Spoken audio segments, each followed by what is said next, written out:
सेवा भाव हो तब तो। इसलिए इस आत्मा की प्राप्ति के लिए हम लोगों को यही काम करना होगा, सदाचार का पालन करते हुए जो कोई ऐसे आत्मा अर्थात अंतर्मुख होकर जो आत्मा की खोज करता है, उस आत्मा का साक्षात्कार ही परमात्मा का साक्षात्कार है। ऐसी आत्मा का साक्षात्कार हो गया, समझ लो परमात्मा का साक्षात्कार हो गया, अर्थात परमात्मा से मिलन हो गया। इसको न अधिक पढ़ने की जरूरत है, न ही अधिक गाने की जरूरत है, न बजाने की जरूरत है, लेकिन अधिक ध्यान करने की जरूरत है। अधिक किसका जरूरत है? ध्यान। अधिक ध्यान करने की जरूरत है। जो जरूरतमंद कार्य है वह कार्य सार कार्य है। हमारे गुरुराज ने कहा सार कार्य को निर्णय करके निर्णय करो हमें करना क्या चाहिए, इस आत्मा का साक्षात्कार करना चाहिए अथवा नहीं, इनके करने से हमारे जीवन में क्या लाभ है या हानि है, इस हानि लाभ का निर्णय कर लो तो उत्तर में आएगा। इस आत्मा का साक्षात्कार कर लेने से इतना बड़ा उपलब्धियां आती है जो हमारे जीवन में कभी इससे बढ़कर उपलब्धियां हो ही नहीं सकता। इनसे बड़ा उपलब्धि और कोई हो ही नहीं सकता। नंबर 1, क्योंकि आत्मा के कारण ही शरीर चलता फिरता और पूजाता रहता। अभी कोई किसी को पूछता है किसके कारण? ये आत्मा है इन शरीर में, तब जूता भी खिलाता है तो ये आत्मा ही शरीर में है तभी, है कि नहीं? इसलिए आत्मा सबसे परे है, काम क्रोध आदि विकारों से परे है, वह विकार रहित तत्व है। आप शरीर नहीं, आप शरीर में रहने वाले हो। तुम चेतन आत्मा हो, शरीर जड़ तत्व है। इन दोनों की मिलाप ग्रंथि है, गृह कांट है। इसको खोलने के लिए ध्यान की जरूरत है। अभी हम सुन रहे थे, काया बड़ो समुद्र है, खाह न पावे कोई, निरतक हो के जोड़े मानिक परखै सोई। कबीर काया समुद्र है। कबीर साहब कहते हैं काया माने शरीर, शरीर समुद्र है और हमें निरतक होकर रहना पड़ेगा। मरा हुआ कौन है? जिसके अंदर काम क्रोध आदि विकार मर गया। काम क्रोध आदि विकार जो मर गया समझो वह मरा हुआ है। और जिसके पास यह सब है वह जिंदा है कि नहीं? वह जिंदा है। इसलिए जिंदा जब आप हैं तो कुछ न कुछ तो खुराक आपसे होगा ही। जिंदा का मतलब काम क्रोध आदि विकारी लोगों को कहा जिंदा। एक महात्मा जी थे, सुन लीजिए क्या था। एक महात्मा जी थे, तो महात्मा जी का ही जीवन था क्या करते, भिक्षाटन करके खाना। पहले ऐसे करते थे क्योंकि भगवान बुद्ध भी भिक्षाटन किए हैं और एक आध सत्संग शिष्यों के साथ नहीं, 500 शिष्यों के साथ भगवान बुद्ध भी भिक्षाटन ये किया भाइयों। तो इसलिए वह भिक्षाटन करके खाते थे, भजन करते थे। तो कुछ व्यक्ति मतलब कुछ साधु आश्रम में या कुछ भिक्षाटन के लिए निकले। तो जो भिक्षाटन के लिए निकले थे वह साधु बहुत जब घूमे ना तो एक दिन उनको मात्र 3 ही रोटी मिली। बहुत घूमने पर ना, ऐसा नहीं जो भिक्षा कोई दे, कोई गाली भी देगा और कोई भिक्षा भी देगा। ज्यादा तो कौन भिक्षाटन करने में के हैं? आ रहे हैं सत्संग, आप लोगों को 2 दिवसीय फिर करवा रहे हैं। 22 और 23 अप्रैल को, ठीक है, बब्बा एजेंट सब अभी से देखिए। तो भिक्षाटन बेचारे करने निकले, 3 ही रोटी उसको मिला, 3 रोटी। तो 3 रोटी जब मिला तो उसको तो भूख लग गई।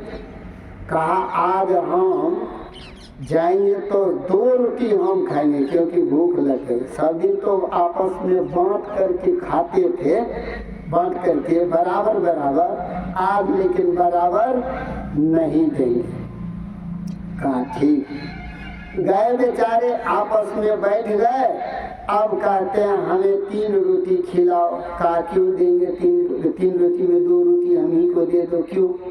कहा इसलिए कि बहुत भूरे हैं तब 3 रोटी मिला है, भूख बहुत जोर से लगी।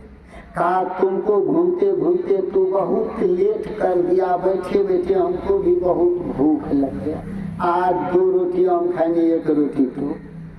अब दोनों में नोक झोंक हो गया, नहीं होगा।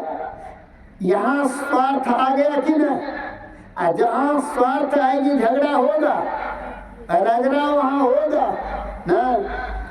रगड़ा का निदान हो जाता है, लेकिन रगड़ते रगड़ते जो झगड़ जाए उसका निदान नहीं होगा। उसका निदान एक तो होगा जो कि कपारी फूट जाए, कि टांगे हाथ टूट जाए, कि मुँह टूट जाए ना। इसलिए बेचारे ने क्या किया, रगड़ते रगड़ते एक राजा, जिस राजा का नाम था विक्रमादित्य, समझ, वो अपने राज्य में भ्रमण करने के लिए निकला।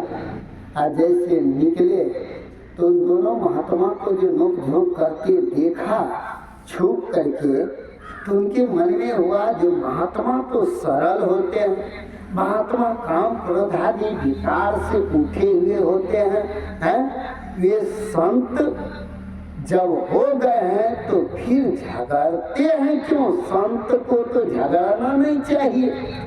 संसार वासियों को तो ऐसा ही लगता है, होता है मन में, देखो साधु होकर झगड़ा करता है, साधुता इसके पास है नहीं है, इसका काम क्रोध आदि विकार तो खत्म हुआ नहीं है, फिर साधु अनेकों अनेक दोषारोपण लोग करते हैं कि ना।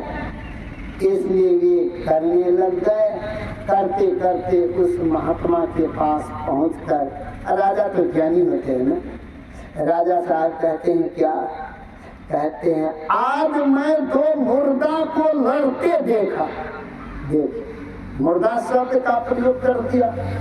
अब महात्मा भी तो कहीं संसारवासी से कितना हो कुछ कर लो, लेकिन उनसे ऊंचा ज्ञान महात्मा अगर भ्रष्ट भी महात्मा होगा तो उनसे जरूर ऊंचा ही होगा, याद रख लीजिए। हाँ, ऊंचा ही होगा। इसलिए ये क्या किया, बेचारे कहा 2 मुर्दा को लड़ते देखा। महात्मा समझ गए, अच्छा महात्मा तो मरा हुआ होता है, यथार्थ मरा हुआ किससे? शरीर से नहीं, तब काम क्रोध आदि विकारों से जो रहित हो गए वे मरा हुआ महात्मा। वह जिंदा महात्मा नहीं, नहीं। इसलिए कहते हैं ये मुर्दा। फिर मुर्दा शमशान में रहता है ना, ये संसार ही शमशान है। ये शरीर संसार जो है ये शमशान, ये घाट है कि नहीं? ये सब को एक न एक दिन अग्नि जलाएगी, राख कर देगा। मुर्दा तो कुछ बोलता नहीं है, कुछ बोलते हैं? मुर्दा 2 की 50 रख दो, आपस में मुर्दा लड़ेगा? जब तक जिंदा न हो तो लड़ेगा कैसे? महात्मा भी समझ गए ये हम ही को करे, क्योंकि हम दोनों आपस में जो थोड़ा नोक झोंक कर रहे हैं इसीलिए हमको कहा। तो महात्मा भी उत्तर दे दिया। कहा देखिए, पूरा का पूरा जो मुर्दा नहीं होगा वही मुर्दा लड़ता होगा। उत्तर दे दिए। मतलब पूरा मरा हुआ, मतलब पूरा का पूरा, यानी छो विकार जो है, छो विकार में से एक भी विकार रह गया तो नहीं कपार फरवे तो नहीं हो, कल के पढ़िया कल के भाग में तो थूक दे दो, नहीं हो यानी डरा दो, ऐसा भी करते हैं ना। संत महात्माओं के पास कोई विकार नहीं होते, लेकिन क्रोध को ला करके तुम्हारे कार्य को सिद्ध करने के लिए उनको मनाना पड़ता है। और जब क्रोध देख लिया तो ये मत समझ लेना इनके पास केवल विकारी है, ये निर्विकारी नहीं है, ये तथ्य गलत समझ। पूरा का पूरा रिसर्च करके देख लो तब तो पता लग जाएगा जो ये महात्मा मरा हुआ है कि महात्मा जिंदा है ना। ये आपस की नोक झोंक थी, फिर आपस में सबों ने बराबर बराबर करके बांट कर खाया। राजा देखते रह गए। कहने का भाव क्या हुआ? कहने का भाव ये है जो संत महापुरुष इस संसार को रास्ता पर लाने के लिए वह क्रोध रहित होने पर भी क्रोध को बुलाकर अपने पास लाते हैं। बुला कर के लाना अपने आप आ जाना आसमान धरती का फर्क है कि ना है।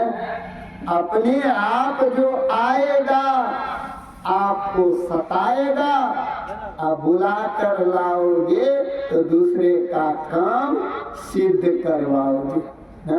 कितना अंतर है। अपना काम हो गया इसीलिए दूसरों का काम का भार जो संत महापुरुषों के पास है वह भार को भी उतार दिया। अपना भी भार उतर गया और तुम्हारा भी भार उतार दिया। क्योंकि कबीर साहब ने कहा डर करनी डर परम गुरु, डर करनी डर सार, डरत रहे सो उबरेगा फिर खावा मार। अगर आपको भय है तभी तो आप भजन कर सकते हैं। अब भय खत्म हो गया भजन भी खत्म। डरे नहीं है। हमारे से बड़े आदमी हमें क्या कह रहे हैं? इसका अगर बड़ों का डर छोटे को ना हो जाए तो छटका कपारे पर बैठ के में की करते हैं, शौचालय करते कि ना। यही हालात हो गई हम सबका। डरे खत्म हो गया। आजकल तो हम सब सत्संगियों का भी भय खत्म हो गया। क्या रिकॉर्ड भी हो रहा है, आप लोग भी सुन लीजिए। कह के छोड़ू सभी सत्संगी ठंडी हो कि गर्मी अब समय पकड़ लिया है।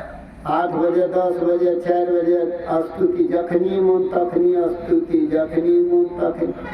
कोई गुरु महाराज का नियम का भी पालन करने का कोई महत्व ही नहीं रह गया। जो मन अपना जैसे मर्जी वैसे करते, डर खत्म हो गया, भय खत्म हो गया। हमारे गुरु महाराज ने क्या नियम बनाया, सारे नियमों को ताक कर दिया है। बड़ी विचित्र की बात है। इसीलिए डरो परमात्मा से। जो अपने किए हुए कर्मों का फल परमात्मा नहीं रखेगा, तुम्हें लौटा कर देगा, लौटा कर देगा। इसीलिए डरो, अपने कर्म करने से डरो। और नहीं कर्म आपका सुदृढ़ है तो डरना किस बात की है? डरना किस बात? लेकिन जहाँ जिस स्थान पर आप आए हो, शरीर संसार में आए हो, या शरीर संसार कार्य की कोठरी है। इस कार्य की कोठरी में आपको कहीं न कहीं कुछ न कुछ तो दाग लगा है। इसलिए तो डर के मारे आप सब कुछ कर रहे हैं कि नहीं? क्योंकि आपका कर्म नीचे हो गए हैं तो इसलिए चाहते हैं जो चलो भाई नीच कर्म हो गया तो ए मंदिर में जाकर भला पाकर खुश किया देवे न तो हमारे किए हुए कर्म हमारा नष्ट हो जाएगा।